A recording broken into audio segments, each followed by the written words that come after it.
Hello students, welcome to my channel. आइए देखते हैं क्लास 10th का एक्सरसाइज 6.3 का question number 3। Diagonals AC and BD of a trapezium ABCD with AB parallel DC intersect each other at point O। Question में बोला है कि कोई एक ट्रेपीजियम है ABCD, तो हमने यहाँ पे एक ट्रेपीजियम ड्रॉ कर लिया है ABCD।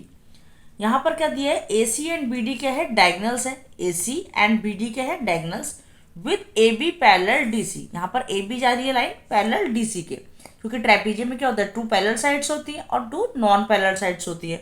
देन इंटरसेक्ट कहाँ पे हो रही है, पॉइंट O पर। उसके बाद हमें बोला है using a similarity criterion for triangles show that OA upon में OC equal to OB upon में OD। अब हमें यहाँ पर शो क्या करना है कि OA अपॉन में OC का रेशियो जो है वो किसके इक्वल है, OB अपॉन में OD के इक्वल है। चलिए देखते हैं किस तरीके से करना है इसको। सबसे पहले लिखेंगे हम इसमें इसके गिवन और टू प्रूव। गिवन में हम क्या लिख सकते हैं कि ABCD क्या है, एक ट्रेपीजियम है, इज अ ट्रेपीजियम।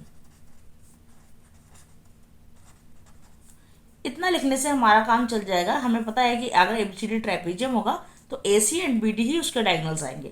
अच्छा, उसके बाद हमें क्या लिखना है, टू प्रूव। टू प्रूव में आ जाता है हमारा OA अपॉन में OC equal to OB upon में OD। देन प्रूव करना स्टार्ट करते हैं। अब आप देखो हम क्या कर सकते हैं, जब हमें बोला है कि OA अपॉन में OC मीन्स OA अपॉन में OC एंड OB अपॉन में OD लेना है, तो हम ये दो ट्राइंगल्स ले सकते हैं। इन दोनों ट्राइंगल्स को लेने से हमारा काम चल जाएगा। तो हम लिख लेते हैं in triangle AOB and triangle COD। अब यहाँ पर हमें क्या करना है, इन दोनों ट्रायंगल को सिमिलर प्रूव करना है। तो किस तरीके से करेंगे वो हम देखते हैं। सबसे पहले आप ये देखो, अगर ये दोनों पैरेलल लाइंस हैं तो हम ये कह सकते हैं कि ये एक ट्रांसवर्सल है। जो हमारी BD डायगोनल है ये एक ट्रांसवर्सल है। अगर ये ट्रांसवर्सल है तो यहाँ पर जो एंगल बन रहा है और यहाँ पर जो एंगल बन रहा है, क्या ये दोनों इक्वल नहीं होंगे? क्यों होंगे? Alternate interior angle. तो इसको हम यूज कर लेते हैं। यहाँ पर हम लिख सकते हैं angle B equal to angle D। Then आप यहाँ पर देखो कि इस तरफ भी सेम है। अगर हमारी AB and DC parallel lines है तो AC भी ट्रांसवर्सल हुई, तो यहाँ पर भी जो है अल्टरनेट इंटीरियर एंगल बन सकते हैं। मीन्स हम लिख सकते हैं angle A equal to angle C। तो दोनों का रीजन क्या आएगा, अल्टरनेट इंटीरियर एंगल्स।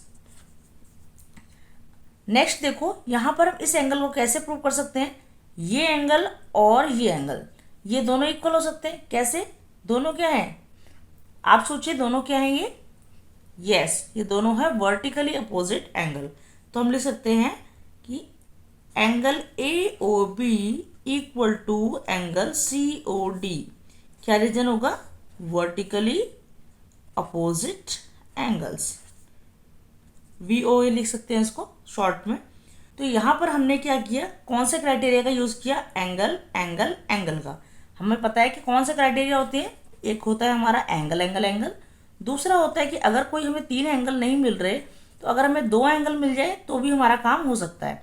तीसरा क्राइटेरिया होता है हमारा side side side, corresponding sides का रेशियो जो है वो इक्वल आ जाए, या फिर 2 साइड का रेशियो इक्वल आ जाए और उनके बीच का कोई एक एंगल जो है वो इक्वल प्रूव हो जाए। तो ये 4 क्राइटेरिया होते हैं हमारे पास। यहाँ पर हमारा ये क्राइटेरिया लग रहा है, तो हम लिख सकते हैं यहाँ पर कि triangle AOB similar to triangle COD। अब यहाँ पर देखिए, इसको लिखते वक्त हमें ध्यान रखना है, हमने यहाँ पर बताया कि एंगल A एंगल C के इक्वल है, तो यहाँ से ही हमारी इंफॉर्मेशन निकल रही है कि एंगल A एंगल C के इक्वल है। देन हमने क्या बताया, B एंगल जो है वो D के इक्वल है, तो ये देखिए B D के इक्वल है। लास्ट में बच जाता है O, तो हमारा जो ये O बीच में जो एंगल है बन रहा है ये दोनों तरफ इक्वल है, तो यहाँ से ये प्रॉपर इन्फॉर्मेशन निकल रही है। अब हमें बताना क्या था, हमें तो ये बताना था कि OA अपॉन में OC इक्वल है OB अपॉन में OD के।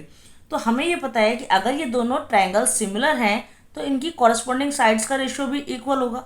कैसे होगा ये देखते हैं। देखिए यहाँ से हम लिख सकते हैं कि AO लिखो या फिर आप OA लिखो, बात एक ही है। AO अपॉन में यहाँ से क्या आएगा, CO equal to OB upon में OD। उसके बाद इक्वल टू यहाँ पर हम लिख सकते हैं ए बी अपॉन में इन दोनों को लिख देंगे सी डी। कैसे लिखा देखो हमने, पहले हमने लिया इन दोनों को, तो ये हो गया ए ओ, नीचे लिख दिया हमने सी ओ, देन ओ बी अपॉन में ओ डी, उसके बाद हमने क्या लिखा ए बी अपॉन में सी डी। अब देखो हमें सिर्फ किसकी जरूरत है, इन दोनों की, तो हम लिख सकते हैं और ओ ए अपॉन में O C equal to O B upon में ओ डी, हैंस प्रूव्ड। चलिए अब देख लेते हैं क्वेश्चन नंबर 4। चलिए देखते हैं क्वेश्चन नंबर 4।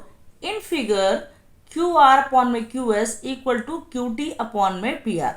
यहाँ पर ये इंफॉर्मेशन हमें गिवन है, and angle 1 equal to angle 2, और बताया कि एंगल 1 जो है वो एंगल 2 के इक्वल है।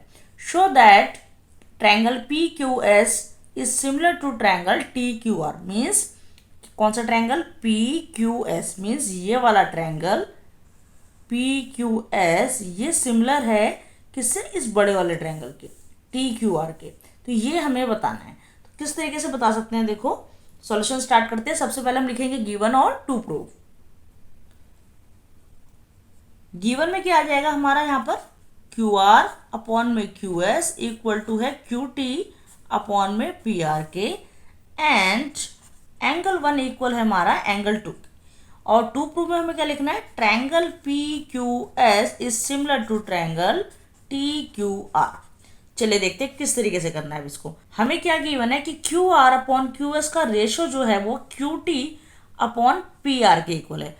अब आप देखो, अगर इस पी आर की जगह हमें क्यू पी दिया होता, अगर हमें ये दिया होता तो हम इजीली प्रूव कर सकते थे, बट हमें यहाँ पर ये तो दिया नहीं है कि क्यू पी जो है वो टी क्यू के इक्वल है। तो हम किस तरीके से करेंगे, देखो हमें एक इन्फॉर्मेशन गिवन है कि एंगल 1 जो है ना एंगल 2 के गिवन है। जब एंगल 1 और एंगल 2 आपस में गिवन है, तो याद करिए आपने क्लास 9th में पढ़ा है कि side opposite to equal angles are equal. Means अगर इनके एंगल्स इक्वल हैं तो इनकी जो अपोजिट साइड्स होगी वो भी क्या हो जाएगी, इक्वल हो जाएगी। तो इसका हम यहाँ पर यूज कर लेते हैं। देखो एंगल 1 इक्वल टू एंगल 2 है, then P Q equal to क्या हो जाएगा, पी आर हो जाएगा। यहाँ पर हम लिख सकते हैं sides opposite to equal angles are equal, ये हमारा रीजन हो गया। देन अब देखो एंगल 1 एंगल 2 के गिवन है, ये हमें पता है, और angle Q and angle Q दोनों में आ रहा है, इस बड़े वाले ट्रायंगल में भी आ रहा है और इस छोटे वाले ट्रायंगल में भी आ रहा है। तो एंगल क्यू के इक्वल हो गया। देन ये से क्या कह सकते हैं, कॉमन। यहां हमने एंगल तो प्रूव कर दिया एक। अब हमें क्या करना है, देखो हमारे पास सिमिलैरिटी क्राइटेरिया क्या क्या होते हैं। एक तो होता है एंगल एंगल एंगल, दूसरा होता है एंगल और एंगल, दो एंगल हमें मिल जाए। थर्ड क्राइटेरिया हमारा होता है कि 3 कॉरेस्पॉन्डिंग साइड्स का रेशियो इक्वल हो जाए, या फिर 2 कॉरेस्पॉन्डिंग साइड का रेशियो इक्वल हो जाए, एंड उनसे लगता हुआ कोई बीच का एक एंगल इक्वल हो। तो यहाँ पर देखो ये तो हमारे लग नहीं सकते। क्यों नहीं लग सकते, क्योंकि हमें कोई 3 एंगल तो है नहीं, कोई 2 एंगल भी गिवन नहीं है, साइड भी नहीं हो सकता, क्योंकि हमारा तीनों साइड का रेशियो तो हमें मिला नहीं है। यहाँ पर हम इसको लगा सकते हैं। कैसे लगा सकते हैं, देखो हमारा एक एंगल तो मिल गया। अब हमें क्या करना है कि दो कोई भी कॉरेस्पॉन्डिंग साइड का रेशियो इक्वल करना है। तो अभी हमने यहाँ पर क्या दिया कि P Q equal to P R हो सकता है, राइट। हमें यहाँ से क्या पता चल रहा है कि क्यू आर अपॉन में Q S equal to Q T upon में, यहाँ पर क्या दिया है, पी आर दिया है। यहाँ पर पी आर दिए, हम उसकी जगह क्या क्यू पी नहीं लिख सकते, लिख सकते हैं ना। क्यों लिख सकते हैं, क्योंकि हमने यहाँ पर प्रूव किया है कि पी क्यू इक्वल हो जाएगी पी आर के। देन उसकी जगह मैंने क्यू पी लिख दिया, तो हम लिख सकते हैं कि पी आर इक्वल टू क्या है, पी क्यू है। इसका रीजन दे सकते हैं। तो अब देखो हमें एक एंगल भी मिल गया, एंड हमें 2 कॉरेस्पॉन्डिंग साइड का रेशियो भी इक्वल मिल गया। तो हम लिख सकते हैं कि triangle P Q S is similar to triangle T Q R. ये हमें प्रूव करना था। तो यहाँ से हमने ये प्रूव कर दिया। कैसे प्रूव किया, बाय SAS क्राइटेरिया से। तो ये क्वेश्चन काफी इंपॉर्टेंट था एग्जामिनेशन पॉइंट ऑफ व्यू से। यहाँ पर क्वेश्चन नंबर 4 कंप्लीट हो गया। चलिए देखते हैं क्वेश्चन नंबर 5। चलिए देखते हैं question number 5। S and T are points on sides PR and QR of triangle PQR। Question में बोला है कोई ट्रायंगल है PQR, तो हमने एक ट्रायंगल बना लिया PQR। इसमें एस एंड टी कोई दो पॉइंट्स हैं, ठीक है। S and T R points on sides P R, means S जो है वो पी आर पे है, तो यहाँ पर एक पॉइंट बना लेते हैं हम एस। देन टी पॉइंट्स किस में है, क्यू आर पे, तो ये हो गया हमारा पॉइंट टी। अब आगे क्या लिखा है, such that angle P equal to angle R T S, means हम इसको अगर ज्वाइन कर दें ऐसे करके, तो ये जो एंगल P है ये किसके इक्वल है, एंगल T के इक्वल है, ठीक है। Show that triangle R P Q is similar to triangle R T S, तो हमें यहाँ पर क्या शो करना है कि ट्रायंगल आर पी क्यू जो है वो सिमिलर है इस छोटे वाले ट्रायंगल के। ये बड़ा वाला ट्रायंगल किसके सिमिलर है, इस छोटे वाले ट्रायंगल के सिमिलर है। ये जो ट्रायंगल है हमारा इसके सिमिलर है ये बड़ा वाला ट्रायंगल। तो अब देखिए किस तरीके से करना है, हमें क्या सिमिलैरिटी क्राइटेरिया पता है कौन कौन से होते हैं। फर्स्ट होता है कि 3 कॉरेस्पॉन्डिंग एंगल्स हमें जो है वो इक्वल हो जाएं। उसके बाद अगर 3 नहीं हो रहे हैं तो कम से कम 2 कॉरेस्पॉन्डिंग एंगल्स इक्वल हो जाएं, 3 साइड का रेशियो इक्वल हो, और अगर तीनों साइड का रेशियो जो है वो इक्वल नहीं है तो हम क्या कर सकते हैं कि 2 साइड का रेशियो और उनसे लगता हुआ एक एंगल हमारा इक्वल हो जाए, तो ये हमारा सिमिलैरिटी क्राइटेरिया है। अच्छा देखो यहाँ पर हम क्या प्रूव कर सकते हैं, सबसे पहले हम क्या लिखेंगे, इसके गिवन और टू प्रूव।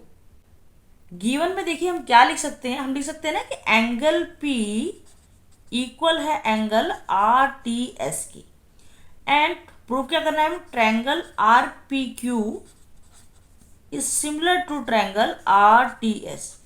अब आप देखो इन triangle R P Q and triangle R T S, इन दोनों ट्रायंगल में हम देखते हैं, सबसे पहली चीज तो हमें गिवन है कि एंगल P किसके इक्वल है, एंगल T के, तो लिख देंगे angle P equal to angle T, क्या है गिवन।